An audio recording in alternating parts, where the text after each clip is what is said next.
Rabbi shrah li sadri wa رب yassir اشرح li لي amri صدري ويسر wahlul لي أمري 'uqdatam min lisani yafqahu qawli. يفقهوا قولي. Allahumma aftah alaina hikmatak wa anshur alaina min khazaini rahmatika ya arhamar rahimin. Allahumma rzuqna fahman nabiyyin wa hifdzal mursalin wa ilhamal malaikatil muqarrabin bi rahmatika ya arhamar rahimin. Allahumma rzuqna ilman nafi'a wa rizqan wasi'a wa shifaa'an min kulli da'. Allahumma rzuqna as-sihhata wal 'afiyata ya dzal jalali wal ikram. Allahumma shfi mardana wa mardal muslimin. Allahumma arfa' 'anna al-bala' wal waba'. Allahumma inna nas'aluka al-huda wat tuqa wal 'afafa wal ghina. ونسألك التوفيق والإخلاص ودوام النعم وحسن الختام آمين ولا حول ولا قوة إلا بالله العظيم. Okey, Alhamdulillah pada pagi ini kita dapat teruskan kelas kita, di mana pada pagi ini kita akan masuk satu surah yang panjang, di antara surah-surah yang panjang di dalam Al-Quranul Karim. Ayat-ayatnya lebih daripada 100. Bahkan surah Al-A'raf ini ayatnya ialah 206. Jadi surah ini adalah antara surah yang panjang diturunkan kepada Nabi kita Muhammad sallallahu alaihi wasallam. Dan merupakan satu surah yang lebih detail ataupun yang akan menghuraikan ayat-ayat yang telah pun disebut di dalam surah Al-An'am. Jadi itu adalah sedikit berkenaan dengan surah Al-A'raf, dan ia merupakan surah yang terpanjang, dan insya-Allah kita akan kenali lagi surah ini, apa ciri-cirinya dan apa kelebihannya insya-Allah Subhanahu wa taala.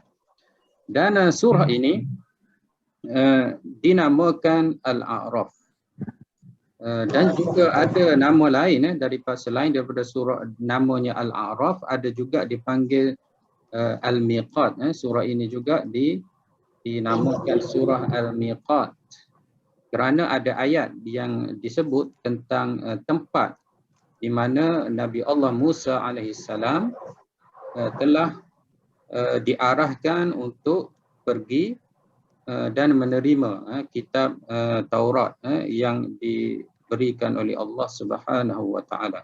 Jadi selain daripada surah namanya Al-A'raf, surah ini juga dipanggil surah Al-Miqat. Pada ayat 143 Allah taala ada sebut walamma jaa Musa limiqatina, dan apabila ataupun tatkala datang Musa di miqatina. Miqat itu adalah tempat di mana Allah telah arahkan Nabi Musa alaihissalam untuk bertemu, untuk menerima kitab Taurat yang diberikan kepada Musa alaihissalam. Dan selain daripada itu, surah Al-A'raf namanya, selain daripada Al-A'raf dan Al-Miqat, juga dipanggil surah Al-Mitsaq. Al-Mitsaq maknanya janji, di mana pada ayat 172 Allah Ta'ala sebut tentang janji. Alastu bi rabbikum qalu bala syahidna. Apakah engkau bersaksi, apakah aku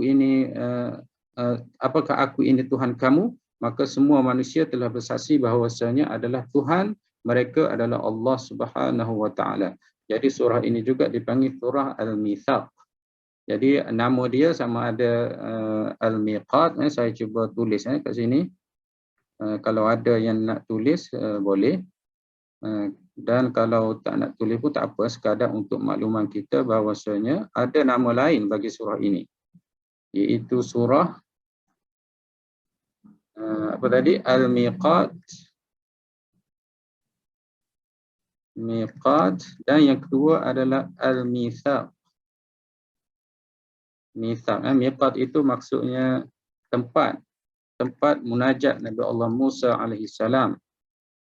Tempat. Dan mitsaq itu maknanya janji ataupun penyaksian bahawasanya Tuhan manusia adalah Allah Subhanahu wa taala. Ini nama-nama lain, tetapi nama ni tidak diguna pakai, khususnya di dalam mushaf yang kita guna, yang kita baca, mushaf Uthmani ataupun mushaf lain, tidak diguna nama-nama ini, tetapi ada ditulis, ada disebut oleh ulama tafsir nama-nama tersebut.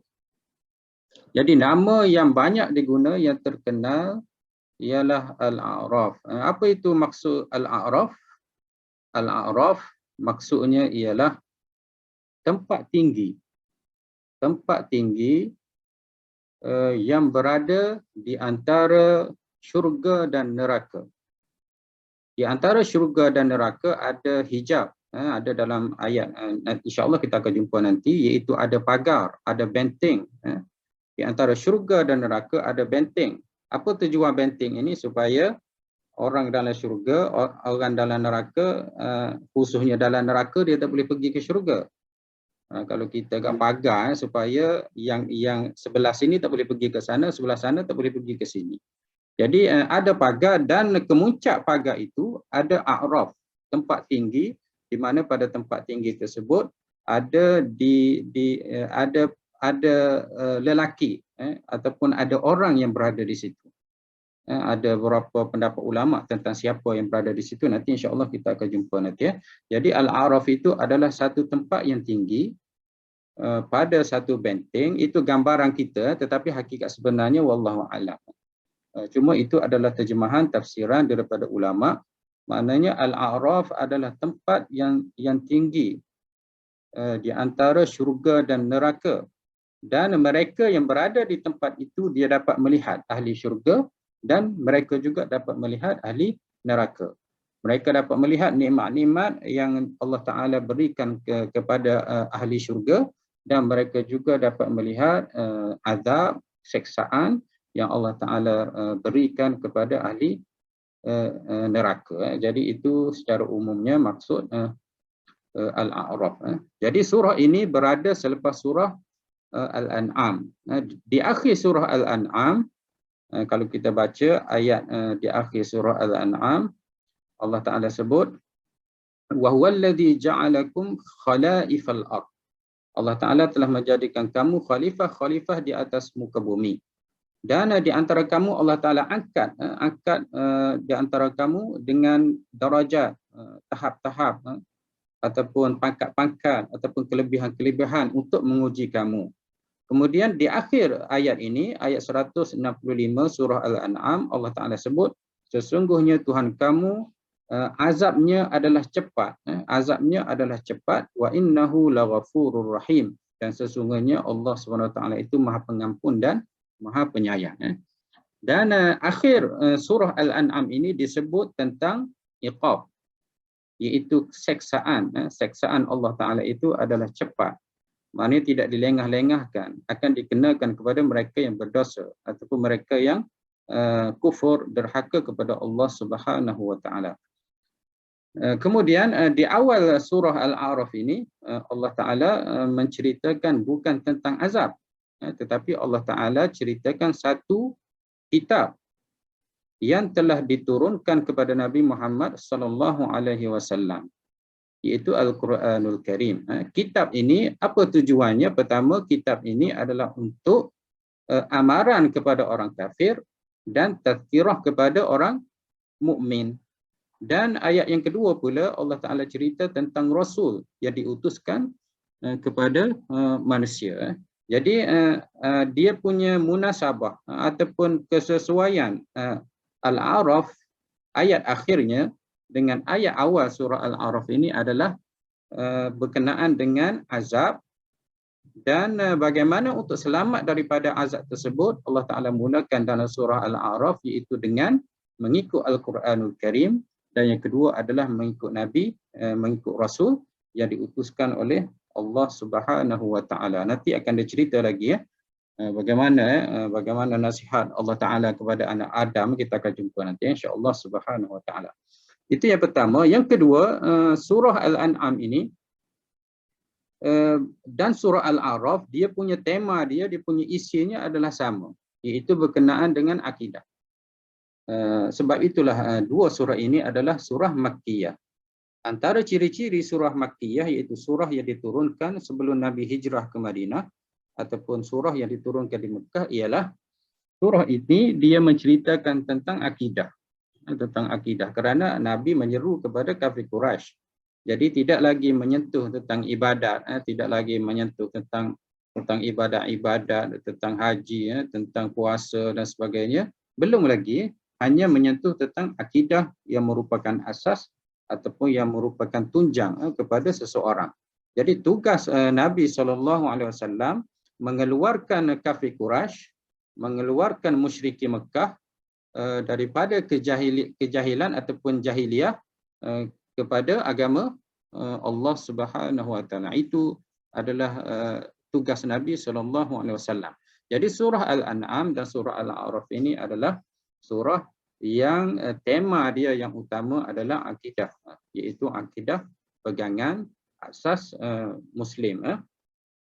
Cuma ada beza. Beza akidah yang dibentangkan oleh Allah Subhanahu Wa Taala, yang diceritakan oleh Allah Subhanahu Wa Taala di dalam surah Al-An'am lebih kepada bagaimana uslub ataupun cara berdakwah, cara menghadapi kafir Quraisy di Mekah. Bagaimana cerita tentang Nabi cuba menanam akidah ke dalam masyarakat Quraisy. Bagaimana Nabi berdialog dengan mereka. Bagaimana tajuk-tajuk yang Nabi sentuh untuk menghadapi kafir Quraisy. Itu lebih di dalam surah Al-An'am. Akidah, Allah Ta'ala menceritakan tentang hakikat bagaimana Nabi SAW berdakwah, cara-cara berdakwah, tajuk-tajuk dan isi-isi dakwah, begitu juga cara berdialog dengan musyrikin Mekah ataupun kafir Quraisy yang mereka itu adalah berada di zaman jahiliyah. Berlainan dengan surah Al-A'raf. Surah Al-A'raf akidah juga, tetapi Allah Ta'ala cuba menceritakan tentang sejarah. Sejarah Nabi Allah Adam alaihissalam berada di dalam syurga, kemudian diturunkan ke bumi. Siapa yang menyebabkan Adam itu adalah menderhaka kepada Allah SWT, iaitu Iblis. Dicerita tentang Iblis. Semua itu adalah berkenaan dengan akidah juga, tetapi cuba dihuraikan, cuba diterangkan di dalam surah Al-A'raf. Sejarah tentang Adam. Di dalam surah Al-An'am hanya disentuh tentang kaum-kaum yang terdahulu telah dimusnahkan. Tetapi di dalam surah Al-A'raf Allah Ta'ala menceritakan secara detail kaum Lut, kaum Hud, Thamud, kemudian kaum Nabi Allah Nuh alaihissalam dan juga kaum Musa alaihissalam. Allah Subhanahu Wa Ta'ala dalam surah Al-A'raf ini dia cerita secara detail. Maknanya seolah-olah Al-A'raf ini mendetailkan, menghuraikan apa yang telah disebut di dalam surah Al-An'am. Cuma di dalam surah Al-An'am disebut sedikit dan surah Al-A'raf ini dihuraikan, disebut secara detail. Jadi akidah, tetapi surah Al-A'raf ini lebih menggunakan sejarah, lebih menceritakan kaum-kaum dahulu, bagaimana mereka telah ingkar kepada Allah Subhanahu Wa Ta'ala, dan juga sejarah kejadian manusia. Bagaimana Adam itu telah dikeluarkan daripada syurga. Siapa musuh Adam? Apa itu hakikat Iblis? Dan bagaimana anak Adam ini boleh berjaya dapat menghadapi cabaran, ujian dan tipu daya Iblis dan syaitan. Jadi surah Al-A'raf ini akan menceritakan tajuk-tajuk tersebut. Kemudian surah Al-A'raf ini juga ia menceritakan tentang antaranya juga adalah tentang rahmat Allah. Dalam surah Al-An'am Allah Ta'ala sebut Allah Ta'ala telah tetapkan kataba alaihi rahmah. Allah Ta'ala telah tetapkan rahmat kesian belas ke atas dirinya. Dan di dalam surah Al-An'am Allah Ta'ala bagi tahu wa rahmati wasi'at. Rahmat Allah itu adalah luas.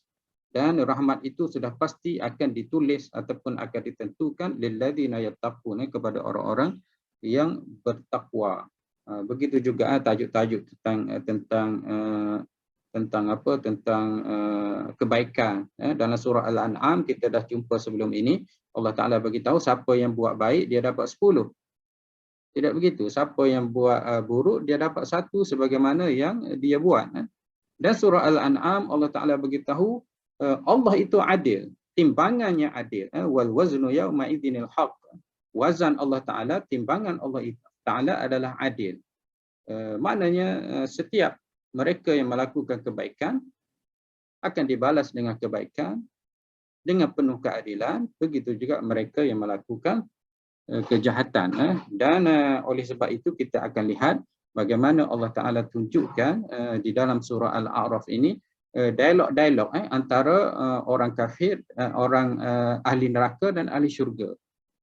Dialog antara mereka yang berada di atas A'raf, di atas pagar yang saya cerita tu. Ada dialog-dialog. InsyaAllah kita akan jumpa. Nanti kita akan masuk satu muka surat apa yang Allah Ta'ala nak beritahu kepada kita di dalam surah ini. Jadi itu secara ringkas berkenaan dengan nama Al-A'raf, apa maknanya, kemudian apa dia punya kesesuaian ataupun munasabah di antara surah Al-An'am dan surah Al-A'raf. Surah Al-A'raf ini adalah surah yang kedua panjang selepas surah Al-Baqarah. Surah yang antara surah yang panjang, dan ada 7 surah yang panjang di dalam Al-Quran, iaitu surah Baqarah, surah Ali Imran, An-Nisa, Al-Ma'idah, Al-An'am, Al-A'raf, surah Taubah. Itu adalah surah-surah yang panjang, dan surah ini ada dirakamkan di dalam hadis Nabi SAW, di mana Nabi bagi tahu baginda dikurniakan sab'al mathani, dan sab'al mathani itu diterjemahkan 7 surah yang panjang. Antara terjemahan dia ataupun tafsirannya adalah 7 surah yang panjang yang diberikan oleh Nabi kita kepada Nabi kita Muhammad, yang diturunkan ke atas Nabi kita Muhammad sallallahu alaihi wasallam. Maknanya surah Al-A'raf ini antara surah yang panjang, dan perbahasannya adalah perbahasan tentang akidah, tentang akidah. Dan surah ini diturunkan di Mekah. Maknanya surah ini adalah Makkiyah. Ayatnya ada 206 sebagaimana yang saya cerita sebelum ini. Antara surah yang panjang, dan namanya Al-A'raf, iaitu pagar ataupun tempat yang tinggi pada benteng di antara syurga dan neraka. Dan siapakah yang berada di atas A'raf itu? Ada beberapa tafsiran ulama, nanti kita lihat di dalam tafsiran ayat. Ayatnya pada ayat yang keberapa, 40 lebih. Mungkin kita akan jumpa kejap lagi. Okey, itu adalah pengenalan ataupun mukaddimah berkenaan dengan surah Al-A'raf. Okey, jadi muka surat pertama, kita teruskan dengan surah Al-A'raf ini. Allah Ta'ala mulakan dengan Bismillahirrahmanirrahim. A'udzubillahi minasyaitonirrajim. Allah Ta'ala mulakan dengan alif, lam, mim, sad. Huruf, huruf alif, huruf mim, huruf sad. Dan huruf ini, pendapat yang paling tepat ataupun pendapat yang saya pilih adalah maknanya diserahkan kepada Allah Subhanahu Wa Taala. Maknanya rahsia huruf ini, hakikat sebenarnya Allah Subhanahu Wa Taala saja yang mengetahuinya. Tetapi ada ulama-ulama kita mentafsirkan huruf-huruf ini. Ada yang mentafsirkan dia menunjukkan nama Allah. Contohnya alif, lam, mim, itu maknanya Allah Ta'ala anallahu a'lam. Itu adalah disebut oleh ulama kita. Alif lam ra maknanya anallahu ara. Allah Ta'ala lihat. Alif lam mim, saya, aku, Allah Ta'ala yang tahu. Alif lam min sad, alif lam min sad yang kita baca surah Al-A'raf ini, ada ulama tafsirkan alif itu adalah Allah, mim itu adalah Rahman, sad itu adalah As-Samad. Itu adalah tafsiran ulama-ulama, dan mereka ini cuba untuk memberi makna, tetapi ketepatan ataupun makna yang sebenarnya adalah Allah Subhanahu Wa Taala yang mengetahuinya. Cuma dari sudut bahasa, dari sudut ahli bahasa, dia mengatakan oleh kerana Al-Quran ini terdiri daripada huruf. Jadi Allah Ta'ala memulakan ayat itu dengan huruf-huruf untuk menarik perhatian, untuk menarik minat. ataupun untuk mengajak kaum ataupun orang yang mendengar itu supaya mendengar, minat untuk mendengar, maka dimulakan dengan huruf ini. Okey, ada Ya. ahli minsaq tadi, ada ulama yang mentafsirkan ia adalah nama Allah Subhanahu Wa Taala, dan ada ulama juga mentafsirkan ia adalah huruf-huruf yang mahu menarik minat, mengajak manusia mendengar apa yang akan disebut, apa yang akan dibaca oleh Nabi kita Muhammad sallallahu alaihi wasallam. Dan pada masa yang sama, huruf-huruf ini adalah mencabar mereka yang mendengar, khususnya kafir Quraisy. Mereka yang bertutur dengan huruf-huruf hijaiyah ini, mereka yang menulis syair, membuat bait-bait sajak syair puisi dengan huruf-huruf ini, mereka yang mengatakan hebat di dalam bahasa Arab yang menggunakan huruf-huruf ini. Jadi seolah-olah Allah Ta'ala mencabar mereka, seandainya Al-Quran ini adalah ciptaan manusia, cubalah kamu buat sebagaimana Al-Quran, seperti Al-Quran menggunakan huruf-huruf yang Allah Ta'ala mulakan di dalam surah ini. Jadi seolah-olah Alif Lam Mim ini adalah Allah mencabar penyair, Ustaz. Mencabar penyair. Allah mencabar penyair-penyair dan sastrawan Arab. Ya, betul Datuk. Jadi itu antara orang panggil fungsi ataupun antara yang disebut oleh ulama-ulama bahasa kita. Kerana pada masa diturunkan Al-Quran ini adalah kemuncak kehebatan pensyair-pensyair, ahli-ahli sastrawan Arab di dalam bahasa Arab. Jadi diturunkan Al-Quranul Karim seolah-olah Allah Ta'ala bagi tahu Al-Quran ini adalah menggunakan huruf-huruf yang kamu guna juga. Dan kalaulah kamu hebat, kamu ragu-ragu bahawasanya Al-Quran ini datang daripada Allah Subhanahu Wa Ta'ala, maka kamu datangkanlah, kamu bawakanlah ayat-ayat sebagaimana ayat-ayat yang diturunkan oleh Allah Subhanahu Wa Ta'ala di dalam Al-Quranul Karim. Itu sekadar sedikit maklumat tentang huruf ataupun huruf muqatta'ah alif lam mim sad. Okey, di dalam muka surat pertama ni kita sebut muka surat pertama ada 11 ayat. Jadi di dalam 11 ayat ini Allah Subhanahu Wa Ta'ala pertama menceritakan kepada kita sebagai mukaddimah tadi, seperti mukaddimah yang saya sebut tadi, Allah Ta'ala beritahu kepada kita dua benda yang perlu kita ikut kalau kita nak selamat daripada azab Allah Subhanahu Wa Ta'ala. Yang pertama kitabun, kitab, iaitu Al-Quranul Karim. Yang kedua adalah Rasulullah Sallallahu Alaihi Wasallam, diutuskan kitab itu kepada kamu, iaitu melalui Nabi kita Muhammad Sallallahu Alaihi Wasallam. Jadi kita perlu mengikut Al-Quranul Karim. Kita perlu mengikut apa yang diturunkan oleh Allah Subhanahu Wa Ta'ala, dan juga kita kena beriman ataupun mengikut Nabi kita ataupun Rasul yang diutuskan oleh Allah Subhanahu Wa Ta'ala. Okey, itu ayat 1. Allah Ta'ala memberitahu kepada kita peringatan dan panduan kepada umat Islam tentang Al-Quranul Karim dan juga Rasulullah Sallallahu Alaihi Wasallam. Kemudian ayat yang keempat, Allah Subhanahu Wa Ta'ala menyebut wa kam min qaryatin ahlaknaha faja'aha ba'suna bayatan aw hum qa'imun. Maknanya Allah Ta'ala bagi tahu tentang azab mereka Allah Ta'ala hancurkan mereka yang tidak ikut Al-Quran ini, mereka yang tidak ikut kitab yang diturunkan oleh Allah Subhanahu Wa Ta'ala. Allah Ta'ala kata wakam mikroyatin, telah banyak dah kampung-kampung yang kami telah hancurkan, yang kami telah musnahkan, di mana azab ataupun azab yang menimpa mereka itu secara tiba-tiba menimpa penduduk malam hari ataupun masa mereka berehat. Maknanya Allah Ta'ala turunkan azab hasil daripada mereka tidak mengikut apa yang dibawa ataupun apa yang diturunkan oleh Allah Subhanahu Wa Ta'ala di dalam kitab. Itu ayat yang keempat. Jadi Allah Ta'ala di sini sebenarnya dia lebih kepada nak menceritakan bangsa-bangsa ataupun kampung-kampung, negara-negara di mana kafir Quraisy itu telah melihat negara-negara, kampung-kampung, puak Samud, puak Ad, puak Lut, Nabi Allah Lut, mereka semua itu telah dihancurkan. Jadi kamu boleh lihat betapa banyaknya kampung-kampung itu telah dimusnahkan, dan kamu mungkin Allah Ta'ala boleh musnahkan sebagaimana Allah Ta'ala musnahkan kaum-kaum yang terdahulu.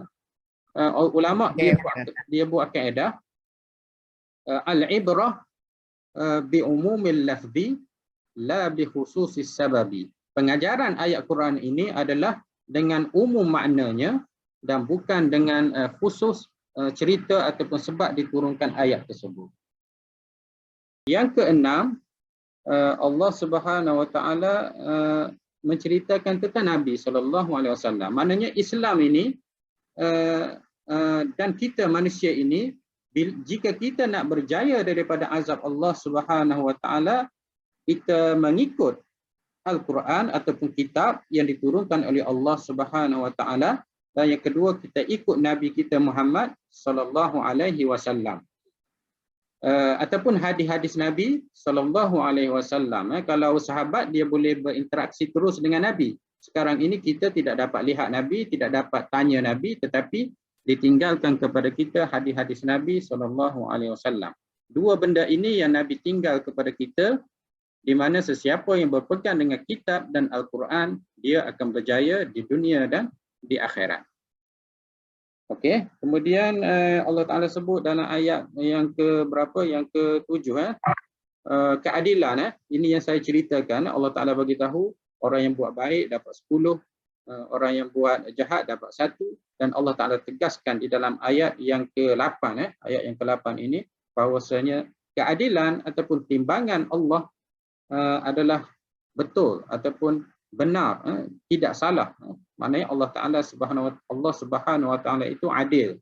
Kamu hanya perlu mengikut Al-Quran, kamu perlu mengikut sunnah ataupun Rasulullah sallallahu alaihi wasallam, dan kamu serahkan keadilan kepada Allah Subhanahu Wa Taala. Allah Taala akan tegakkan keadilannya di dunia dan juga di akhirat nanti.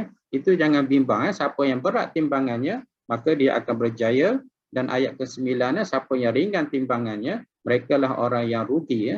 Diri-diri mereka itu adalah berada dalam kerugian, dan sebenarnya mereka di dunia mereka menzalimi ataupun tidak percaya kepada ayat-ayat Allah Subhanahu Wa Taala.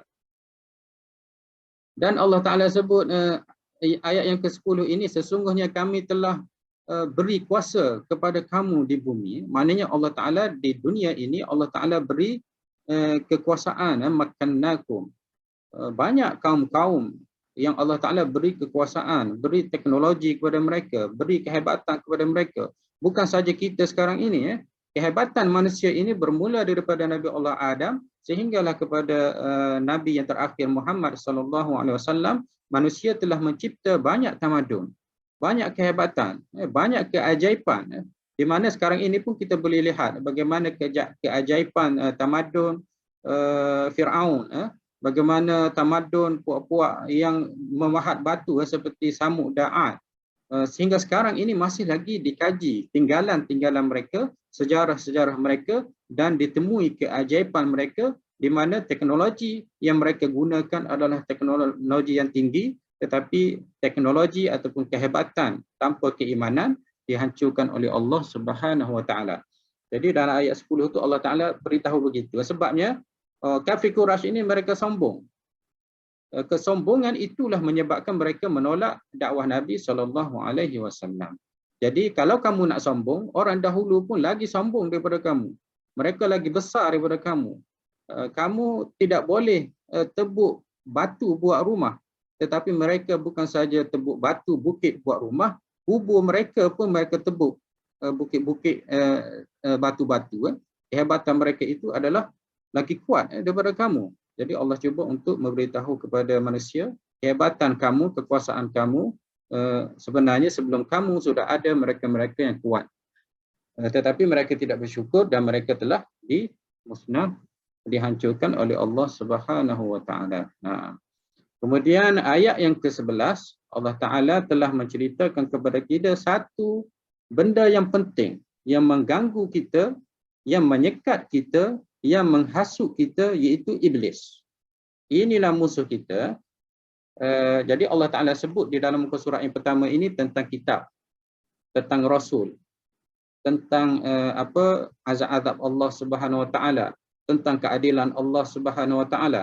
Dan Allah Ta'ala sebut di dalam ayat yang ke-11, musuh kamu yang bermula daripada datuk nenek moyang kamu, iaitu Adam alaihissalam, ialah iblis. Allah Ta'ala sebut, walaqad khalaqnakum, sesungguhnya kami telah mencipta kamu, summa sawwarnakum, dan kami telah membentuk kamu dengan hebat. Ada mata, ada telinga, ada kaki, menjadi manusia, ada akal dan sebagainya dan seterusnya. Di dalam surah Al-An'am Allah Ta'ala sebut dibuat daripada tanah. Di sini Allah Ta'ala sebut secara detail lagi. Kemudian diberitahu kepada malaikat sujud bagi Adam, sujud hormat kepada Adam. Semuanya sujud kecuali iblis. Iblis yang tidak sujud hormat kepada Nabi Allah Adam alaihissalam, dan iblis inilah merupakan musuh yang Allah Ta'ala cuba cerita di dalam surah Al-A'raf ini. Supaya kita sedar, musuh kita iblis. Dan kita telah pun dikurniakan kitab sebagai panduan, juga diutuskan Nabi sebagai rujukan. Dan bagaimana untuk kita menghadapi hidup di atas dunia ini dengan kitab Al-Quran dan sebagainya. Allah Ta'ala ceritakan ada musuh kita, iaitu iblis. Siapa iblis ni? Allah Ta'ala mencipta makhluknya. Ada yang kita kenali manusia, kita kenali dengan manusia. Ada yang kita kenali dengan malaikat, ada yang kita kenali dengan jin, di mana manusia dicipta daripada tanah, kemudian malaikat daripada cahaya, dan jin daripada api. Jadi ini adalah makhluk-makhluk yang Allah Ta'ala cipta, malaikat, jin, manusia, dan begitu juga makhluk-makhluk lain. Dan jin itu ada yang beriman. Ada di dalam Al-Quran pun ada surah Al-Jin. Ada jin yang beriman, ada jin yang kufur, ada jin yang jahat. Jadi jin yang jahat itu dipanggil syaitan. Syaitan ini adalah jin yang jauh daripada kebenaran, jin yang tolak ataupun yang kufur kepada Islam. Jadi syaitan ini adalah merupakan jin juga, tetapi mereka yang berdosa, mereka yang tolak ataupun mereka yang kufur. Dan syaitan ini adalah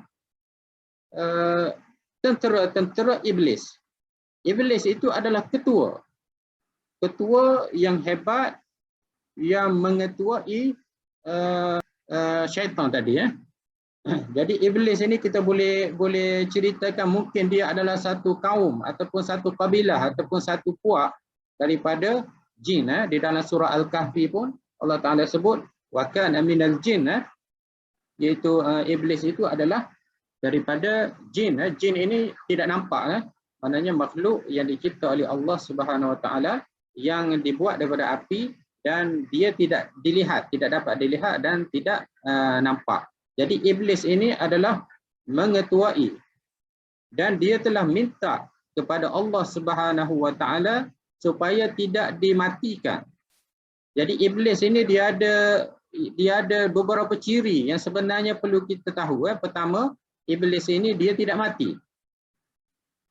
Dia sampai sekarang ini sehinggalah hari kiamat dia tidak mati, iblis ini.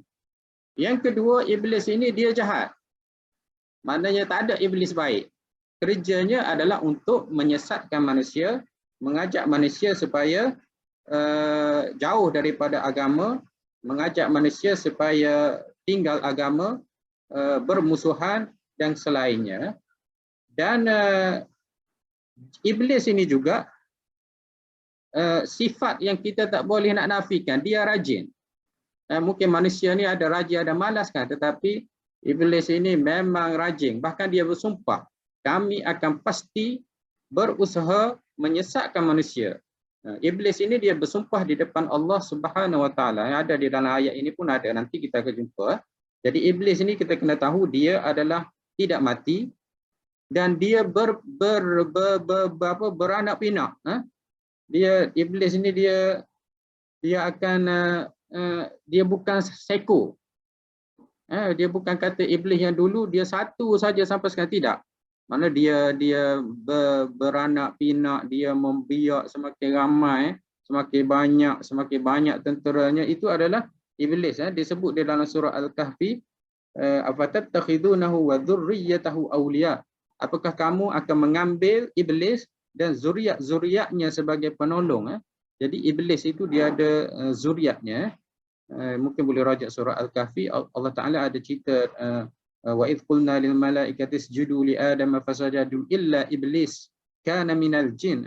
Allah Taala perintah kepada malaikat supaya sujud kepada Adam, maka sujud semuanya kecuali iblis. Iblis itu adalah daripada jin. Fa fasaqa an amri rabbih, dia telah fasik kepada perintah Allah Subhanahu wa taala. Kemudian Allah Taala sebut di situ, afatattakhidunahu, apakah kamu akan mengambil iblis, wa dzurriyyatahu, dan zuriatnya. Maknanya iblis ini dia ada anak-anak. Kita duduk mengajar ni pun iblis dengar, kita je tak nampak dia.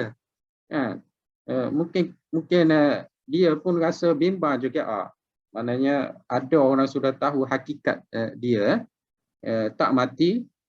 Iblis ini adalah rajin, tak putus asa menyesatkan manusia, dia tidak nampak, dan dia juga adalah beranak pinak semakin ramai. Nikah kahwin saya pun tidak pasti macam mana dia nikah kahwin dan sebagainya, tetapi iblis ini dia beranak pinak sebagaimana manusia, mungkin beranak ataupun bertelur. Ada juga ulama mengatakan iblis ini dia bertelur menetas jadi iblis lain. Wallahu a'lam hakikat yang sebenar. Jadi Allah Ta'ala cuba memberitahu kepada kita bermula dalam muka surat pertama tadi ayat 11 tentang iblis. Tentang iblis merupakan musuh utama manusia. Okey. Sudah tahu bagaimana cerita dia. Muka surat 1, muka surat 2. Muka surat 2 kita berada sekarang ini. Jadi muka surat 2 ini Allah Ta'ala ayat 12-13.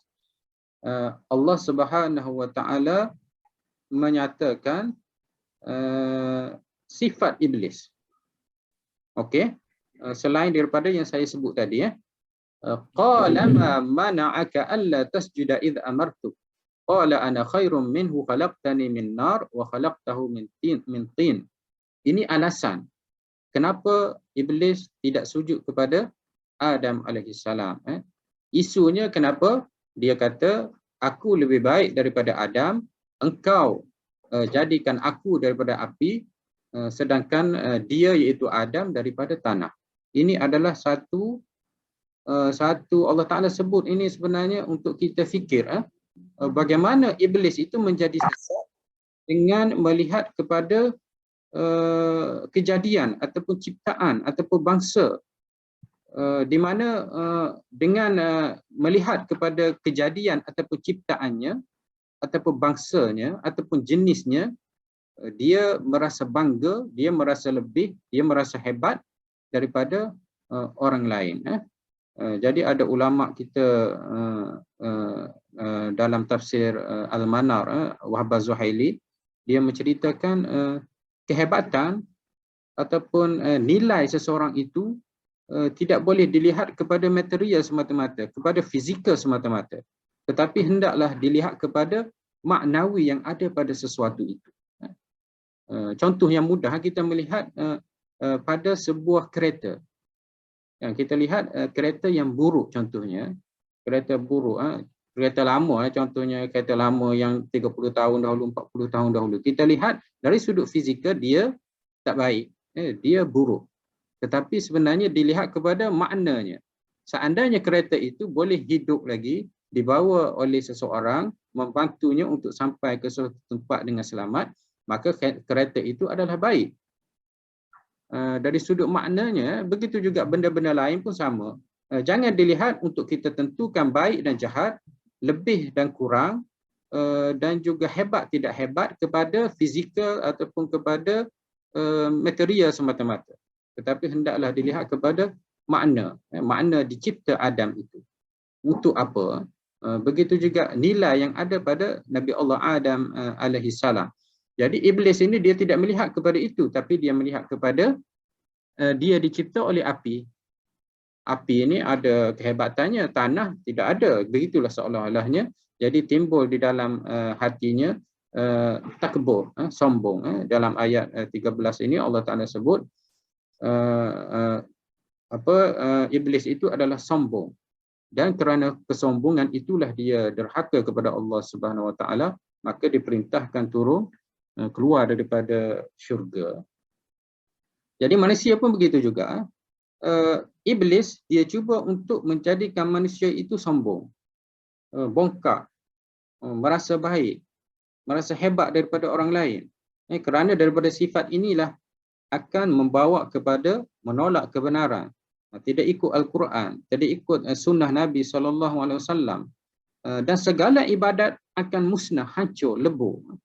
Seseorang itu yang solat tapi dengan kesombongan, solatnya tidak diterima. Seseorang itu yang belajar tapi ada kesombongan, ilmunya tidak diterima, tidak ada manfaat.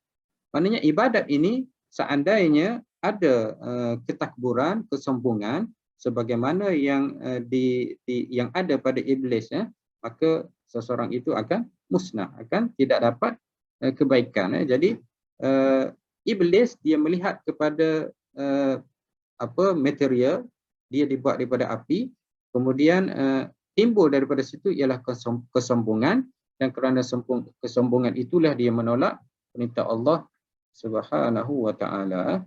Jadi itu ayat yang ke-12 13, kemudian ayat 16 17, ayat 14 15, kemudian ayat 16 17 Allah Subhanahu Wa Taala menceritakan kepada kita bagaimana sumpah iblis ini dia bertekad ataupun dia bersumpah, dia berazam. Apa dia kata? Qala bima aghwaytani la aq'udanna lahum siratakal mustaqim. Oleh kerana aku ni sudah sesat, maka dia kata la aq'udanna. La aq'udan ini adalah satu kenyataan yang merupakan ketegasan. Ada lam, ada nun di akhir. Ada lam, ada nun. Maknanya ada dua ketegasan. Jadi diterjemahkan, demi sesungguhnya pasti aku akan mengambil tempat menghalangi mereka, iaitu manusia, anak-anak Adam, daripada melakukan apa yang diperintah oleh Allah Subhanahu Wa Taala ataupun daripada jalan yang lurus. Itu adalah sumpah ataupun azam iblis. Iblis. Kemudian dia pun bagi tahu, bukan setakat itu saja, aku akan datangi mereka. Maknanya iblis ini yang ada pada kita sekeliling kita ni, ada iblis ini, mereka kata apa? Aku akan datangi mereka dari segenap sudut. Bukan saja daripada depan, juga daripada belakang. Bukan saja daripada kiri, juga daripada kanan. Maknanya belakang, depan, kiri, kanan, aku pasti akan mendatangi manusia, aku akan sesatkan mereka, aku akan bisikkan mereka, aku akan ajak mereka sehinggalah mereka jauh daripada jalan yang lurus. Itu adalah Allah Ta'ala cerita tentang iblis. Jadi kita kena ingat, jadi surah Al-A'raf ini dia nak menceritakan hakikat musuh kita. Mana musuh kita ini ada kesombongan padanya. Dan dia telah bersumpah kepada Allah Subhanahu Wa Ta'ala akan sesatkan manusia. Dan bagaimana usahanya, dia akan datang kepada kita tak cukup atas bawah, tak cukup kiri kanan, tak cukup depan belakang. Kalau semuanya tak jadi, semuanya dia datang kepada kita. Yang penting kita tidak mengikut Allah, tidak mengikut Nabi, tapi kita mengikut syaitan. Itu kena ingat tu. Ustaz, nak tanya sikit Ustaz. Sila. Kalau kita tengok, boleh tanya Ustaz? Sila datanya. Okey. Ustaz, saya nak tanya, dalam masa bila kita tengok dalam ayat ni, ada kala kita guna iblis, ada ayat ni guna perkataan iblis, ada kala perkataan guna syaitan. So at which instant yang Allah akan guna syaitan dan akan guna iblis? Macam mana tu Ustaz? Ada Ada dia punya rasional tak Ustaz? Macam ni saja puan, iblis itu nama, syaitan itu adalah sifat. Maknanya iblis itu adalah nama bagi satu puak jin. Dia adalah nama.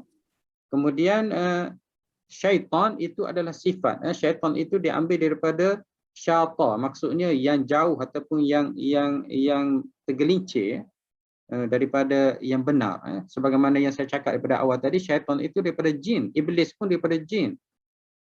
Jadi ketua mereka iblis dan diikuti selepas itu oleh jin-jin yang kufur ini, yang bersifat dengan syaitan, iaitu yang menyeleweng ataupun yang jauh daripada ajaran Allah Subhanahu Wa Taala. Cuma kalau iblis dia hanya daripada jin. Tetapi kalau syaitan, Allah Taala juga ada menyatakan dia daripada manusia. Kerana bukan saja iblis ataupun bukan saja jin yang menyeleweng ataupun yang tergelincir, yang jauh daripada ajaran Islam, ada juga manusia. Manusia ini ada yang tergelincir, ada yang jauh, dan mereka juga dikatakan syaitan. Allah Ta'ala sebut banyak dalam ayat-ayat Allah SWT, syaitan ini ada di kalangan manusia dan juga jin. Begitu. Jadi pertanyaan dating tadi, kalau diguna iblis adalah menggunakan nama iblis yang merupakan musuh manusia, dan bila diguna syaitan adalah menggunakan satu sifat, di mana ada satu golongan di kalangan jin yang telah tergelincir jauh daripada ajaran agama, dan mereka ini adalah menjadi petugas-petugas kepada iblis. Bukan saja jin yang tak nampak, bukan saja syaitan yang merupakan jin tidak nampak, tetapi kadang-kadang iblis ini juga tunggang manusia yang merupakan syaitan manusia, yang membantu mereka untuk mengajak manusia kepada keburukan.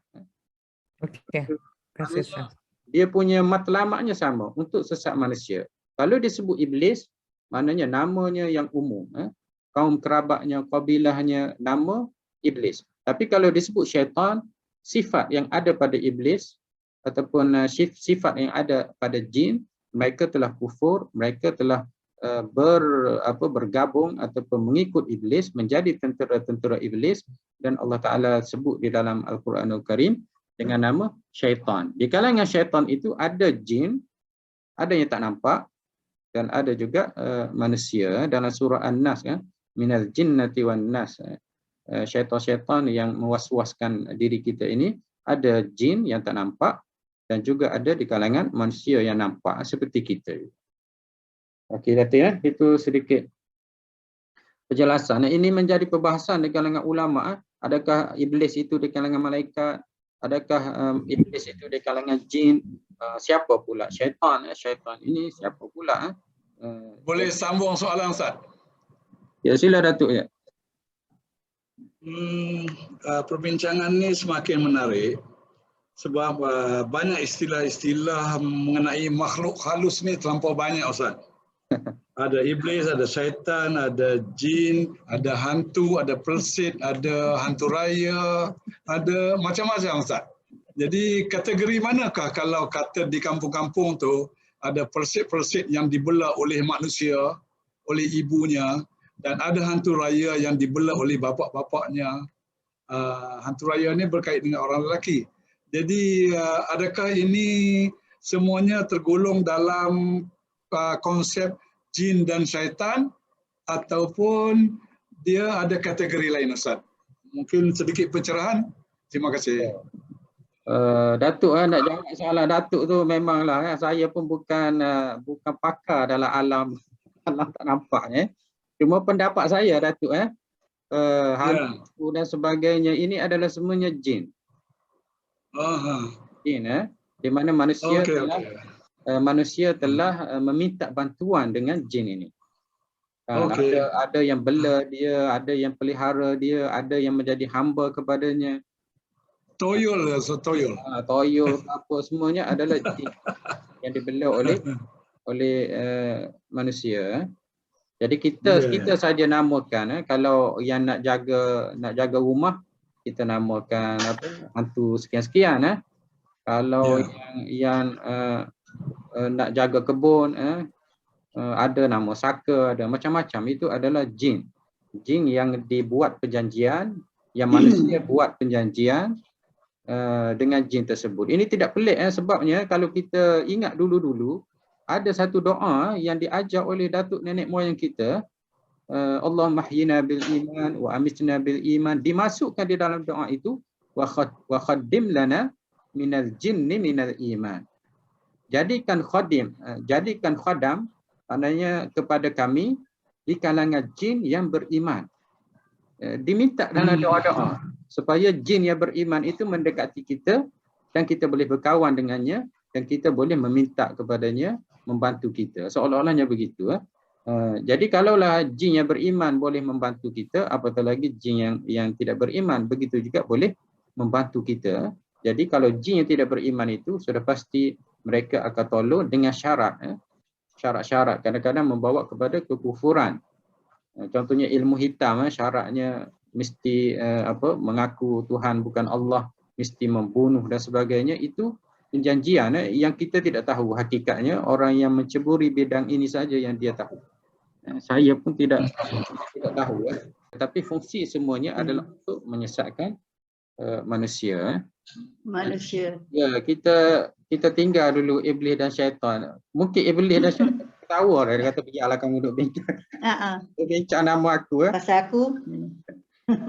Penting sangat kita kena faham hakikat iblis dan syaitan ini supaya kita dapat menjauhinya dan supaya kita dapat mengelak daripada tipu daya kedua-duanya. Dan ia dah musuh kita, musuh daripada Adam alaihissalam sampailah sekarang, dan ia termasuk dalam perkara gaib yang tak nampak. Kita tidak dapat untuk menyatakan secara jelas bagaimana kita panggil hakikat jin ataupun iblis syaitan ini.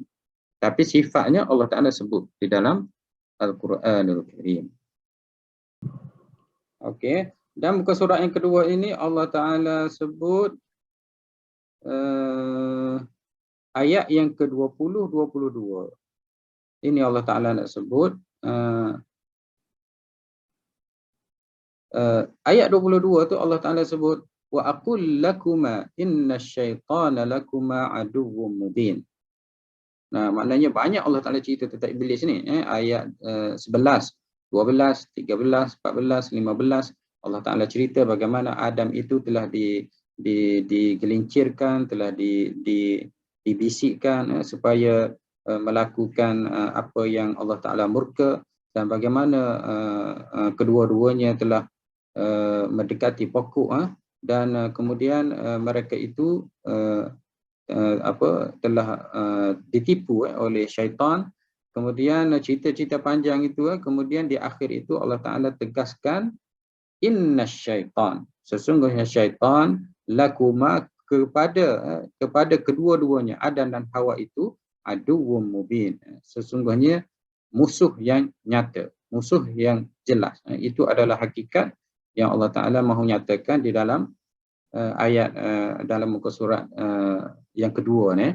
Maknanya sama ada iblis ataupun sama ada syaitan, kita kena tahu bahawasanya ia adalah musuh manusia bermula daripada Adam alaihissalam, dan syaitan ini dia tidak akan berputus asa, dia akan berusaha sehingga dia bersumpah bahawasanya dia akan datang kepada manusia bukan saja daripada satu sudut, atas, bawah, kiri, kanan, depan, belakang. Mana syaitan itu akan cuba menyesatkan manusia. Itu antara yang kita perlu tahu ataupun kita perlu faham di dalam muka surat yang kedua ini. Musuh kita iblis dan seumpamanya. Seandainya kita nak selamat daripada azab Allah, hendaklah kita mengikut Quran, hendaklah kita mengikut Rasul, dan jangan kita terpedaya dengan syaitan. Kerana syaitan inilah yang akan berusaha menyekat kita daripada mengikut Quran dan as-sunnah. Itu maknanya poin-poin penting dalam muka surat 1 dan 2. Adapun siapa itu syaitan, siapa itu iblis, insya-Allah kita dengar nanti Datuk mungkin dia akan cerita kepada kita minggu depan berdasarkan apa yang dia baca, insya-Allah. Okey, kemudian muka surat 3. Okey, kita baru ayat 23. Muka surat 3 ini Allah Ta'ala ajar kepada kita doa. Maknanya Adam apabila dia telah melakukan apa yang Allah Ta'ala larang, dia pun berdoa. Qala, kedua-duanya berkata, iaitu Adam dan Hawa, Rabbana zalamna anfusana. Wahai Tuhan kami telah menzalimi diri-diri kami. Wa illam taghfir lana, dan sekiranya kamu tidak mengampuni kami, wa tarhamna, dan kamu tidak mengasihani kami, lanakunanna, sudah pasti kami akan menjadi minal khasirin, iaitu di kalangan orang-orang yang rugi di dunia dan di akhirat. Ini doa boleh kita amalkan dan saya percaya semua orang telah pun membaca doa-doa ini. Ustaz, adakah kita boleh kata this is the first doa by human being? Maknanya manusia manusia pertama yang baca doa, this is the first doa. Betul ke Ustaz? Wallahu a'lam puan. Sebab kalau kita tengok, this is the first doa yang diucapkan oleh manusia, which is Adam and Hawa, yang Allah ajarkan. Betul tak Ustaz? Ya. Maknanya saya pun tak pasti yang tu puan. Saya kena semak dulu puan, takut ada doa-doa lain, wallahu a'lam. Cuma kena bagi tugas. Kena bagi tugas. Ustaz kena bagi tugas. Suruh semak, ada tugas. Maksud saya, kalau tadi kita baca yang apa Ustaz cakap, manusia yang pertama yang dijadikan oleh Allah ialah Adam and Hawa, kan? Betul. And this is the first doa yang manusia baca because dia masih lagi di syurga sebelum diturunkan di bumi. So in other words, kemungkinan insya-Allah, tapi Ustaz akan check lah. This is the first doa yang diucapkan oleh manusia lah ke Ustaz? Rabbana zalamna anfusana wa lam taghfir lana. Cuma Datin, kita tak pasti. Mungkin ada doa-doa lain yang telah disebutkan oleh Adam semasa sebelum dia mendekati pokok ataupun makan buah khuldi itu. Okay. Kan? Ini doa selepas dia melakukan kesilapan. Maknanya Allah Ta'ala nak mengajar kita, manusia mesti melakukan kesilapan, kesalahan. Bahkan Adam alaihissalam itu, kesalahan ataupun kesilapan yang dia lakukan itu adalah satu perancangan ataupun satu ketetapan. Kerana Adam ini bukan hidupnya di syurga. Tetapi Allah Ta'ala sebenarnya mencipta Adam itu adalah untuk dunia. Allah Ta'ala beritahu dalam surah Baqarah kan, Inni ja'ilun fil ardi khalifah. Aku menjadikan di bumi itu khalifah. Dan diajar wa'allama Adam al-asma, diajar Adam ilmu dan sebagainya. Jadi Adam itu dia dicipta untuk bumi, untuk hidup di bumi. Cuma dijadikan ketetapan bagaimana nak diturunkan Adam itu daripada syurga ke bumi, dia mendekati pokok khuldi. Sebablah jadi asbab. Dijadikan asbab. Dia pun turun di bumi. Dan doa ini selepas Adam dan Hawa melakukan kesilapan. Jadi dia pun berdoa kepada Allah Subhanahu Wa Taala. Maknanya manusia dia ada musuh iblis dan dia akan berdosa. Setiap manusia akan berdosa. Dan kalau berdosa, inilah doanya. Dan adakah Adam tidak berdoa sebelum doa ini? Itu memang kena kaji ataupun kena baca, kena cari. Mungkin ada doa-doa yang telah pun dibaca sebelumnya. Ada tugas-tugas apa? Itu bagi Datin Syamsiah lah. Dia duk tanya tugas-tugas apa tu. Kita pun ada, kita ada orang kuat Ustaz tu. Ya. Okey. Jadi soalan Datin Nurhizan tu amat relevan lah Ustaz. Jadi kemungkinan lah di antara doa-doa yang terawal lah. Kita boleh kata antara yang terawal lah. Tidak boleh dinafikan. Ini adalah doa yang diajar oleh Allah, dirakamkan di dalam Al-Quranul Karim. Dirakamkan pula dalam Quran Ustaz. Supaya pengajaran dia senang saja. Siapa yang silap berdoalah. Rabbana zalamna anfusana wa illam taghfir lana wa tarhamna lanakunanna minal khasirin. Kemudian Allah maghfir lana dzunubana wa liwalidina, itu pun ada dirakamkan di dalam Al-Quran walaupun lafaznya dengan lafaz musanna dua. Rabbi ighfirli wa liwalidayya ada disebut. Jadi kita boleh guna doa ini. Cuma yang pentingnya adalah doa yang diajar oleh Allah di dalam Al-Quran, dan sehebat-hebat sebaik-baik doa adalah doa yang diajar oleh Allah dan juga oleh Nabi kita Muhammad sallallahu alaihi wasallam. Ini kita kena amal. Sebaik-baik doa Ustaz ya. Sudah pastilah Allah Taala ajar dalam Al-Quran. Ini yang perlu dibaca, perlu diamalkan, perlu didoakan. Inilah yang digunakan oleh datuk nenek moyang kita. Ini pusaka. Ini pusaka Adam Hawa. Mungkin dia tidak beri kita lain, tapi inilah doa yang kita boleh baca apabila kita berdosa kepada Allah Subhanahu wa taala. Okey. Ya. Okey, muka surat berapa dah kita? Surat 3 doa. Surat 3. Ya. Kemudian ayat 24. 24 dan 25, 24 25 Allah Taala ceritakan Adam diturunkan di bumi dan menjadi musuh di antara satu sama lain. Ini merujuk kepada manusia sendiri dan juga manusia dan syaitan. Syaitan diturunkan ke dunia dan juga Adam diturunkan ke dunia. Jadi di dunia inilah Adam akan hidup, di dunia inilah Adam akan mati, dan di dunia inilah Adam akan dibangkitkan, dan di dunia ini Allah Taala sebut ba'dukum li ba'din adu. Setengah daripada kamu akan berkelahi, akan bermusuhan di antara satu sama lain. Sama ada kita dengan syaitan itu sudah pun jelas, tetap Allah Ta'ala kata syaitan itu adalah musuh, dan juga manusia dengan manusia. Kita akan bermusuhan. Kalau kita lihat sekarang pun jelas depan mata kita, bertengkar saja. Ustaz-ustaz sama ustaz pun bertengkar, orang politik lagi lah bertengkar, negara dengan negara bertengkar. Maknanya tak ada kerja lain kita nampak ada di sana aduun, pertengkaran, permusuhan. Walaupun ada di sana keharmonian, keselamatan, kerjasama dan sebagainya. Nah, ini Allah Taala sebut, di bumi ini aku cipta untuk kamu, di situlah kamu akan tetap menetap, dan juga kamu akan mengecapi segala kesenangan sehinggalah sampai ke satu masa kamu akan mati. Itulah manusia. Jadi manusia ini dia akan hidup di bumi, dia akan memakmurkan bumi ini. Dia boleh ikut baik dan jahat, hidayah ataupun kesesatan, dan di bumi ini jugalah dia akan mati. Ini Allah Taala sebut 25 kan. Allah Taala sebut kamu akan hidup, kamu akan mati, dan juga kamu akan dibangkitkan daripada kubur. Kemudian ayat selepas itu, ini sangat penting, ada beberapa nasihat. Allah Taala mulakan dengan ya bani Adam. Maknanya Allah Ta'ala cerita, Allah Ta'ala beri Quran, Allah Ta'ala beri Rasul, Allah Ta'ala bagi tahu musuh kamu adalah syaitan.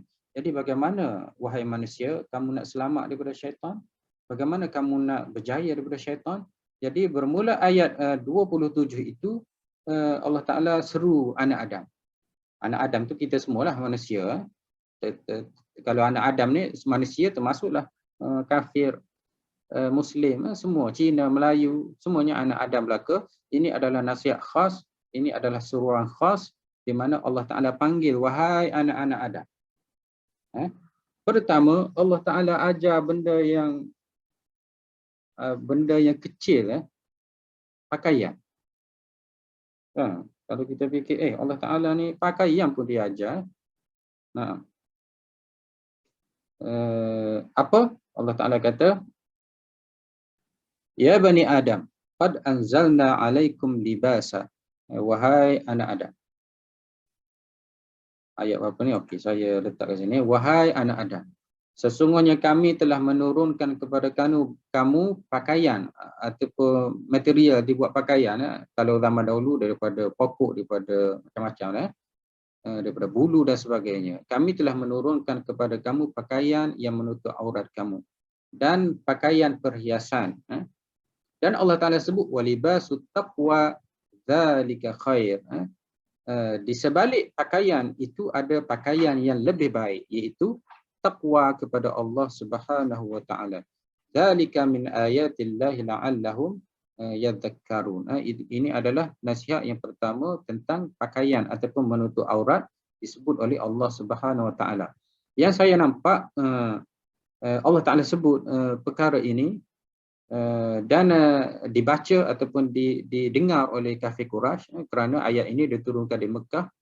Antaranya orang kafir ini, mereka tidak ada takwa, dan antara tanda tidak ada ketakwaan mereka itu adalah mereka beribadat dengan bertelanjang di Kaabah. Sehingga kalau kita baca sejarah kan, mereka tawaf di sekeliling Kaabah itu dengan berbogel dan sebagainya. Jadi Allah Ta'ala bagi tahu, Allah Ta'ala sudah turunkan kepada kamu semenjak daripada Adam alaihissalam benda yang boleh kamu menutup aurat, benda yang boleh kamu menutup tubuh kamu. Dan selain daripada itu adalah takwa. Takwa itu adalah penting.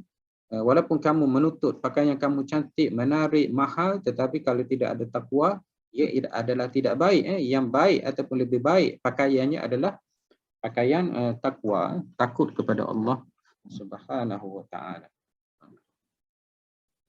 Okey. Kemudian itu nasihat yang pertama tentang pakaian, dan ayat yang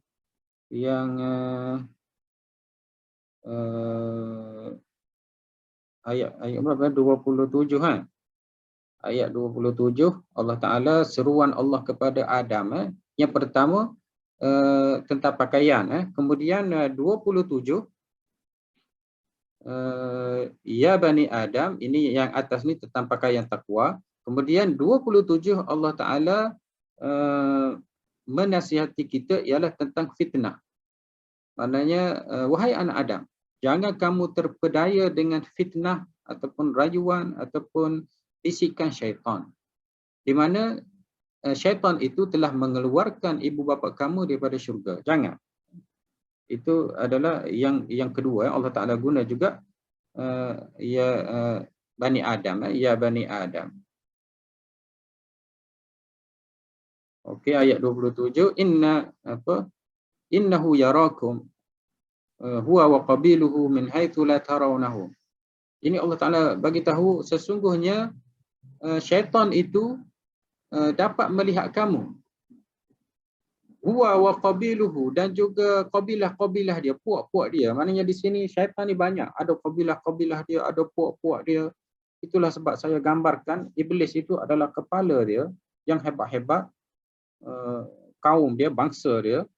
Kemudian bawah-bawah ini syaitan ada kabilah-kabilah dia. Nama sekian, nama sekian, nama sekian. Jadi mereka itu tidak dapat dilihat, dan kabilah-kabilah mereka kamu tidak dapat lihat, tetapi mereka dapat melihat kamu. Dan orang yang menjadikan syaitan itu sebagai penolong ataupun sebagai pemimpin, mereka itu adalah orang yang tidak beriman kepada Allah Subhanahu wa taala. Okay? Jadi pertama tadi, wahai anak Adam, Allah Ta'ala cuba untuk menceritakan kepada anak Adam, manusia sekalian, pertama sekali, pakaian yang sebaik-baiknya yang boleh melindungi kamu, iman kamu, akidah kamu adalah pakaian takwa. Di samping kamu memakai pakaian-pakaian yang fizikal yang biasa. Yang kedua, Allah Ta'ala beritahu, jangan kamu terpedaya dengan syaitan. Jangan kamu terpedaya dengan syaitan. Dan syaitan itu banyak kabilahnya. Dia dapat melihat kamu, tetapi kamu tidak dapat melihatnya. Jadi kalau kita dapat melihat syaitan, senanglah untuk kita mengelak, tapi kita tak dapat lihatnya. Tapi dia ada, sekarang ni pun dia ada di sekeliling kita. Macam-macam dia bisik ni, kita saja tak tahu. Allah Ta'ala berikan kepada kita pertama akal, dan kita ada hati. Hati ini dia tak sama dengan akal. Akal itu mungkin kita boleh terjemahkan, ia adalah proses kita berfikir. Proses kita berfikir, sama ada kita nak buat baik ataupun buat jahat. Akal ini juga boleh diguna untuk buat jahat. Bukan kata akal ini boleh diguna untuk buat baik saja. Banyak orang menipu, dia fikir macam mana dia nak tipu. Maknanya Allah Ta'ala gunakan akal. Dengan akal ini kita boleh menilai baik jahat. Tetapi kalau kita pilih jahat, akal ini juga yang memikirkan bagaimana kita nak laksanakan kejahatan itu. Cuma kita dikurniakan Allah hati. Hati kita ini, kalau kita sentiasa buat jahat, hati kita akan hitam. Ada hadis Nabi kan, Allah Ta'ala berikan kepada manusia ni hati, apabila dia buat jahat, ada titik hitam satu pada hatinya. Kemudian buat jahat kali kedua ada titik sehinggalah hatinya menjadi gelap, menjadi hitam, dan Allah Ta'ala meterikan, Allah Ta'ala tutup hatinya untuk menerima kebaikan. Jadi itu hati. Selama mana hati itu bersih putih, dia akan melihat kebenaran. Sebab itulah mungkin seseorang itu dia nak tipu. Tapi kalau dia tanya hatinya kata tipu tidak boleh. Tapi akal dia berfikir, aku kena tipu ni kerana aku nak duit. Dengan duit ini sekian. Akal dia berfikir, bagaimana aku nak tipu, itu peranan akal. Tapi kalau tanya hatinya yang bersih, kalau hatinya kotor, dia kata baguslah juga. Selama mana hatinya bersih, hatinya kata tak boleh. Maknanya hati, pandangan basirah, pandangan hati kita, pandangan dalaman kita, sememangnya Allah Ta'ala sudah buat kita fitrahnya adalah menerima kebaikan. Fitrahnya adalah menerima Islam. Jadi kalau tanya hati akan menolak benda yang buruk, benda yang jahat. Cuma akal ini dia proses untuk berfikir, menilai mana baik dan jahat. Jadi Allah Ta'ala kurniakan manusia akal, Allah Ta'ala kurniakan manusia itu hati. Di mana hati itu wallahu alam. Kalau berada di jantung kita ini Arab panggil hati lah. Tapi di sini ke dia itu tidak pasti, tidak tahu. Bahkan Allah Ta'ala bagi tahu di dalam jasad manusia itu ada satu ketul daging, itu pun itu adalah satu majas, perumpamaan. Seolah-olahnya begitu. Hati manusia itu seketul. Kalau dia buat jahat, dihitamkan hati itu sehingga dia jadi gelap. Jadi hakikat itu adalah tidak pasti, macam mana bentuk dan sebagainya. Jadi kita ada akal, kita ada hati, dan kita ada nafsu. Nafsu ataupun syahwat ataupun hawa, itu benda sama saja. Kita ada keinginan. Kalau kita makan, kita nak makan yang sedap. Kan? Kalau kita nak pakai yang menarik, yang cantik. Kita ada nafsu ataupun keinginan. Keinginan kita itu yang baik jahat sama saja. Keinginan kita ataupun nafsu kita nak pergi ke masjid, tapi kita tak panggil nafsu. Biasanya orang Melayu kalau sebut nafsu, maknanya yang jahat saja kan. Jadi ada nafsu, ada hawa. Hawa tu angin, maknanya kehendak kita semuanya. Ada hawa, ada syahwah. Syahwah itu kehendak kita. Manusia hendak sesuatu. Allah Ta'ala juga kurnia kepada manusia. Dan di samping kehendak kemahuan, ada kebencian ataupun kemarahan. Manusia ini juga Allah Ta'ala beri kemarahan ataupun kebencian. Manusia benci benda tak baik. Benda tak baik manusia benci. Dan benda yang baik manusia suka. Tidak begitu. Jadi Allah Ta'ala beri kepada manusia ini, Allah Ta'ala kurniakan, Allah Ta'ala pasang ke dalam dirinya, ada akal, ada hati, yang saya sebut tadi, ada kehendak, dan ada rasa benci dan marah. Dan Allah Ta'ala turunkan kepada manusia Al-Quran dan Rasul.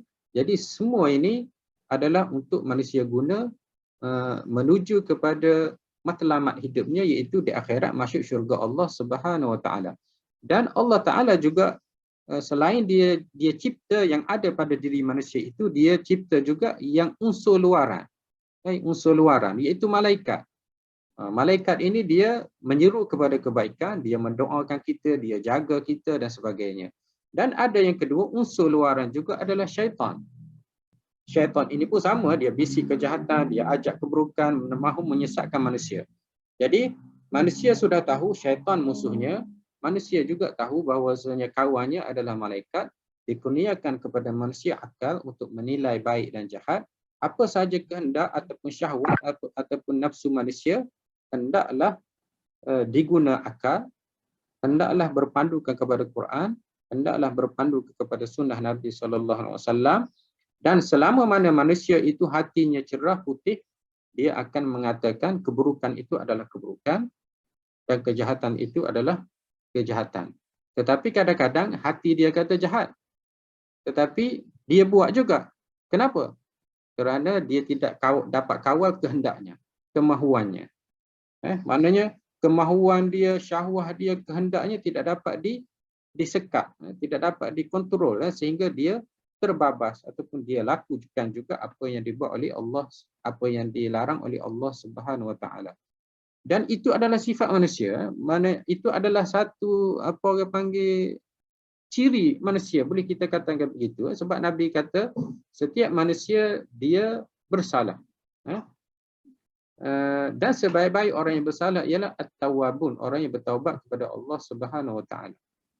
Jadi diajar doa kepada kita tadi, bila kita salah kita bertaubat, kita mengaku kita zalim kepada Allah Subhanahu Wa Taala. Jadi yang saya cerita tadi itu adalah hakikat yang ada pada kita. Allah Ta'ala bekalkan kepada kita untuk kita jalani hidup kita di atas dunia ini. Dibuat unsur luaran syaitan dan malaikat, dibina diri kita ini, diberi, dipasang, diletak pada diri kita ini ada syahwat, ada nafsu, ada akal, ada hati, di mana semua itu kita boleh guna untuk mencari redha Allah Subhanahu Wa Ta'ala. Panduannya Al-Quran dan Sunnah Nabi Sallallahu Alaihi Wasallam. Okey. Jadi sedikit maklumat yang saya beri tadi, dan Allah Taala seru kepada anak Adam. Allah Taala beritahu syaitan itu berkabilah-kabilah, dia mendatangi, menyeru manusia untuk menyesatkan manusia, menyeru manusia supaya jauh daripada agama Allah Subhanahu Wa Taala. Nah, dan Allah Ta'ala juga bagi tahu selepas itu dalam ayat 27, 28, 29, Allah Subhanahu Wa Ta'ala bagi tahu ini alasan orang dahulu, dia bagi tahu kalau dia buat sesuatu keburukan, dia kata ini datuk nenek moyang kami yang buat. Datuk nenek moyang kami yang buat, dan Allah Ta'ala suruh kami buat sebagaimana datuk nenek moyang kami buat. Itu alasan mereka. Kemudian Allah beritahu Allah Ta'ala tidak akan suruh perkara-perkara yang keji. Perkara yang keji ini zina, minum arak dan selainnya, itu adalah tidak disuruh oleh Allah Subhanahu Wa Ta'ala. Okey. Kemudian okey, mungkin kita boleh rekaskan di sini.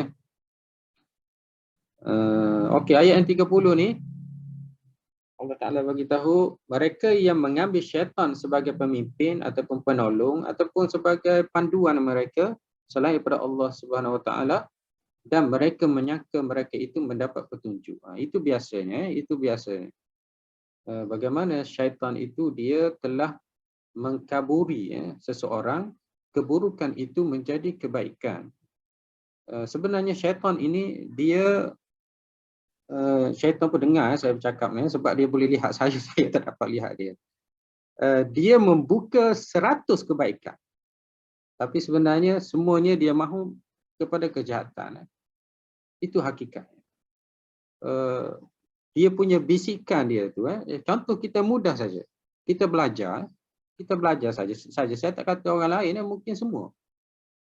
Kita sebelum kita nak belajar ada bisikan. Maknanya kamu tak perlu belajarlah, setakat nak solat sunat, solat saja. Kan? Jangan belajar. Banyak orang tak belajar, yang penting kamu banyak ibadat. Jadi ramailah orang buat ibadat tanpa belajar. Kan? Buat bid'ah dan sebagainya tanpa dia belajar. Setakat nak solat, nak puasa, ramai orang tak belajar pun. Kamu mungkin begitu. Maknanya kamu tak perlu belajarlah.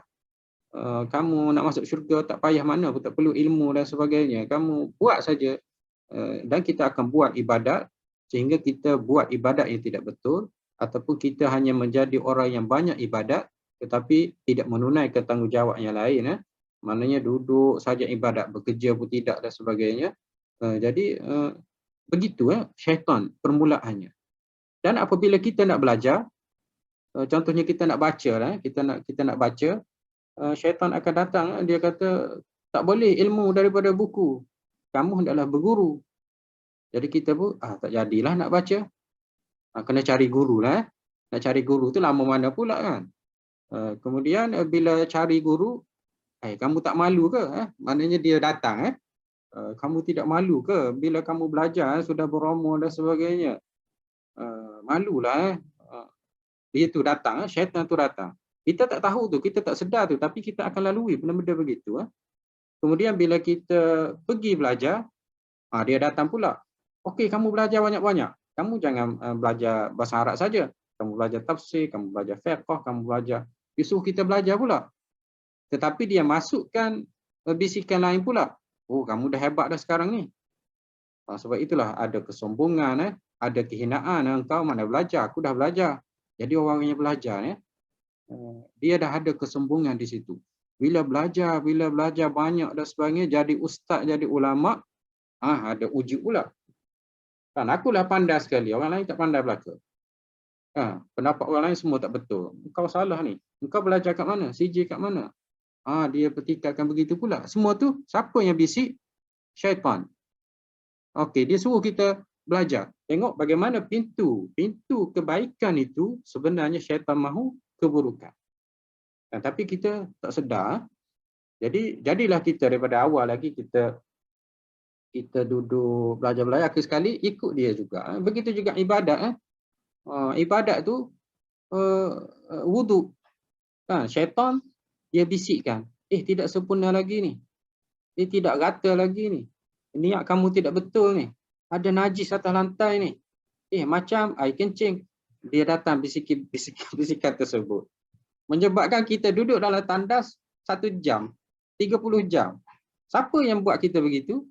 Syaitan. Kita membazir masa, kita membazir air, kita membazir segala-galanya. Tapi atas asasnya kita nak buat kebaikan. Kita nak ambil wuduk, kita nak solat. Bila kita pergi solat, takbir pula. Betul ke tidak takbir? 2-3 kali takbir. Baca Fatihah di situ pula. Sehingga kita mengganggu orang lain. Aku ni kena baca Fatihah, dengar telinga aku. Kita berbaca dengan kuat pula. Jadi Allah Ta'ala cuba masukkan. Bila kita rajin solat, syaitan cuba bisikkan. Apabila kita rajin solat, dia datang benda lain pula. Biasanya takbur lah. Sebabnya syaitan ini memang dia takbur. Dia nak kita takbur sepertinya, sehingga kita menolak kebenaran, kita menjadi sesat sepertinya. Bila kita solat, kita datang masjid, kita akan lihat, mungkin ada di kalangan kita melihat hina orang-orang tak datang masjid. Bahkan mungkin kita akan perli, engkau ni tak pernah datang masjid.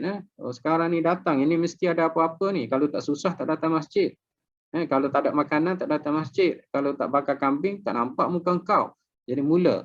Jadi semua itu syaitan ya cuba masukkan, cuba sesatkan. Jadi syaitan dia jadikan kebaikan itu akhirnya menjuruh kita kepada keburukan. Itulah yang dia maksudkan dia datang dengan kabilah-kabilah dia cuba usaha datang atas kiri kanan, semuanya adalah untuk menyesatkan kita. Cuma dalam surah ini pun Allah Ta'ala beritahu syaitan dia akan lari apabila kita minta jauh. Kita ingat kepada Allah Subhanahu Wa Ta'ala. Maknanya wa imma dalam ayat surah ini dalam ayat 200 nanti kita akan jumpa apabila kamu rasa dihasut oleh syaitan, fasta'idz billah, kamu hendaklah kata a'udzubillahi minasyaitonir rajim. Maknanya kalau kita rasa ada syaitan yang nak datang kepada aku, nak suruh aku rasa sombong, rasa bangga, kita pun a'udzubillahi minasyaitonir rajim. Kita jangan caci syaitan ni. Sebab ada hadis Nabi, kalau siapa kata celakalah syaitan, dia semakin gemuk.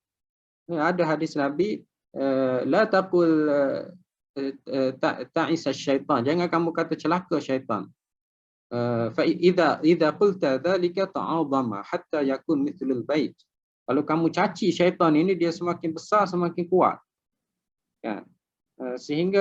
Sehinggalah dia jadi kuat. Jadi bagaimana kita nak menghadapi syaitan ini? Ini pun kena belajar. Walaupun syaitan itu musuh kita, jangan kita caci dia. Kita baca a'udzubillahi minasyaitonir rajim, ataupun Nabi ajar kita ingat kepada Allah. Kita sebut bismillahirrahmanirrahim, ataupun kita ingat saja kepada Allah dengan zikir, subhanallah, masya-Allah, astaghfirullah, ataupun kita minta jauh seperti doa yang saya sebut tadi, a'udzubillahi minasyaitonir rajim. Dalam surah A'raf pun disebut, nanti kita akan jumpa.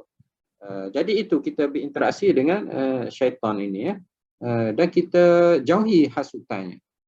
Bila kita lihat ini adalah hasutan syaitan, kita kena tinggalkan, biarkan, jauhi hasutan tersebut. Okey. Okey, innahum wa yahsabuna annahum muhtadun. Maknanya orang yang ikut syaitan ini dia rasa dia betul. Tapi sebenarnya dia berada di jalan suruhan syaitan. Orang panggil tertipu, terpedaya dengan diri sendiri, terpedaya dengan ilmu, terpedaya dengan tasawuf dan sebagainya. Guru saya bagi tahu kadang-kadang orang tasawuf, orang yang sufi ni, dia pakai pakaian yang buruk, tidak cantik, tapi sebenarnya itu adalah syaitan yang membisikkan kepada mereka, dan itu adalah takbur, sombong. Maknanya dia pakai pakaian yang buruk itu, maknanya pakaiannya selekeh ataupun tidak mahal, kemudian dia pergi duduk pun, orang lain duduk atas kerusi, dia duduk atas lantai, nak menunjukkan dia itu adalah sufi. Dan semua itu dalam hatinya nak cakap apa? Supaya orang kata dia ni zuhud. Supaya orang kata dia ni tinggal dunia. Itu juga adalah syaitan yang masuk di situ. Maknanya orang yang pakai pakaian cantik, kalau dia tidak takbur, itu adalah dapat pahala. Tapi kalau dia takbur, dapat dosa lah juga. Dan orang yang pakai pakaian buruk, kerana dia itu adalah zuhud, tidak terikat dengan dunia, sederhana hidup atas dunia, dia dapat pahala. Tetapi kalau pakaian yang dia pakai itu untuk tunjuk dia itu adalah orang hebat, orang sufi, orang dekat agama, orang zuhud, juga dapat dosa. Kedua-duanya syaitan masuk. Syaitan masuk orang yang pertama tadi untuk takbur dengan kemewahan, dengan kehebatan. Dan yang kedua tadi syaitan masuk untuk menjadikan orang yang sufi tadi takbur dengan kelemahannya, dengan kekurangannya, dengan pakaian yang buruknya. Orang pun akan cakap pada dia, oh awak ni zuhud lah, tinggal dunia, dia pun bangga. Oh awak ni adalah wali ni, tawaduk dan sebagainya. Dia pun bangga. Jadi dengan kebanggaan itu, dengan kesombongan itu, dengan nak menunjuk-nunjuk itu juga adalah terpedaya dengan tipu daya syaitan. Jadi jangan fikir bahawasanya kita mudah untuk terlepas daripada tipu daya syaitan ini. Memang halus dia punya hasutannya. Kalau ustaz, hasutannya lain. Kalau murid, hasutannya lain. Kalau ayah, lain hasutannya. Ibu, lain pula. Anak-anak, lain pula. Hasutan syaitan ini akan datang daripada bawah, atas, kiri, kanan. Dan banyak kita minta jauh. Baca, a'udzubillahi minasyaitanirrajim. Banyak berzikir kepada Allah Subhanahu wa ta'ala. Dan jangan caci maki dia. Bila caci, dia lagi suka. Kita kata celaka syaitan, dia lagi besar, lagi kuat. Akhir sekali kita lah yang rugi. Okey, nampak bagaimana? Ustaz, ya. Ustaz, nak tanya sikit. Ustaz bagi penerangan ni, I think very complete. Ustaz cover yang left and right. Selalunya, kebanyakan carahan yang kita dengar, kita tak bolehlah pakai elok-elok sangat, takut menunjuk. Tapi cara Ustaz explain ni macam bagus Ustaz. Jika Ustaz kata yang Allah pun suruh pakai yang cantik, kita akan dapat pahala. Yang pakai yang, siapa yang pilih nak pakai tak berapa, yang macam very minimal pun dapat pahala. Asalkan niat kita betul dan kita tak takbur atau tak rasa sombong. Jarang macam Ustaz yang nak explain dua-dua tu Ustaz. Selalunya orang nak kata, janganlah pakai menunjuk-nunjuk, bla bla bla. Jadi macam secara am, orang fikir orang Islam ni macam tak boleh nak tak boleh nampak elok secara am Ustaz, kebanyakan. Itu saya hanya nak cerita tentang bagaimana syaitan tu masuk. Syaitan tu masuk dalam pakaian agama. Ini tidak termasuk lagi dengan jawatannya, dengan politiknya, dengan ustaz, title ustaznya. Memang kalau kita tengok betapa cerdiknya syaitan itu, betapa hebatnya dia dapat mengubah satu kebaikan itu menjadi kejahatan dengan hanya ada satu sifat yang ada padanya, iaitu takbur ataupun sombong. Okey, yang pentingnya Puan Datin, pakai elok itu memang suruhan agama. Memang Allah Ta'ala suka cantik. Innallaha jamilun. Allah Ta'ala itu jamil, cantik. Wa yuhibbul jamal, dan dia suka kecantikan. Dan ini juga adalah antara yang yang diminta oleh Allah Ta'ala yang kita belajar sekarang ni, muka surat yang keberapa ni? Ayat 31 tu Allah Ta'ala nasihat. Ya bani Adam, uzu zinatakum inda kulli masjid. Maknanya ambillah perhiasan kamu, pakaian kamu yang indah, yang bagus. Bukan saja untuk pergi ke pasar, untuk pergi kenduri, untuk pergi majlis, tetapi masjid. Hendaklah kamu rasa bangga, rasa hebat, rasa terpilih dan kamu memilih pakaian yang cantik untuk pergi ke masjid. Ini juga untuk menolak apa yang dilakukan oleh yang selalu pakai kotor macam tu. Dan dibuat oleh kafir Quraisy, mereka tawaf di sekeliling Kaabah itu dengan bertelanjang. Jadi kamu pergi ke masjid jangan ikut kafir Quraisy itu. Kamu hendaklah mengambil pakaian yang paling elok. Mungkin paling elok bagi saya. Ini yang saya ada, bagi orang lain tapi janganlah pakai pakaian atas asas untuk berbangga-bangga, maknanya bersederhana. Kemudian Allah Ta'ala juga pesan kepada anak Adam, washrabu wala tusrifu. Kamu minumlah, wakulu, makanlah, tetapi jangan berlebih-lebihan. Ini juga adalah satu benda yang kita rasa kecil. Tetapi sebenarnya Allah Ta'ala nak cerita kepada kita, khususnya surah Al-An'am, surah Al-A'raf, Allah Ta'ala mengajar manusia daripada benda yang asas, iaitu akidah. Dan Allah Ta'ala juga mengajar manusia benda yang kecil seperti pakai, seperti makan, seperti minum. Dan Allah Ta'ala mengajar manusia benda yang penting yang menyelamatkan daripada kesesatan, iaitu Quran, Sunnah, dan juga mengajar manusia tentang musuhnya siapa, iaitu Iblis dan syaitan. Jadi ayat yang ke-31 ni Allah Ta'ala minta supaya kita pergi ke masjid dengan pakaian yang elok. Kemudian kita makan dan minum jangan membazir. Khususnya pada keadaan sekarang kan, kita makan itu janganlah belajar mewah. Kita membazir, buang dan sebagainya. Ada di sana orang yang tidak cukup makan, tidak ada beras untuk dimasak, tidak ada telur untuk digoreng. Kalau ada daging, ada beras, ada telur, mungkin tidak ada minyak untuk tidak ada gas untuk memasak. Nah, okey, itu nasihat nasihat Allah Ta'ala kepada anak Adam tentang pakaian, tentang makanan. Okey, nak sampai 2 jam kan saya tak berhenti bercakap ni. Saya ni seolah-olah berlari ni nak sampai cepat. Nak sampai cepat supaya ke ayat 106. Berlari-berlari tetapi tidak terkejar juga ni. Ustaz tak payah kejar-kejar lah Ustaz. Kita macam go with the flow lah Ustaz. Jadi lebih more information nanti, lebih better Ustaz. Relax. Okey. Tapi kita nak mendalam sangat tapi bila saya jumpa ayat-ayat ni rasa nak hurai, rasa nak cerita. Nak cerita, rasa nak hurai, jadi panjang pula. Mungkin tempat ini it's very good. Detailkan, mungkin tempat lain kita very detailed. Dihitamkan for you to most important thing.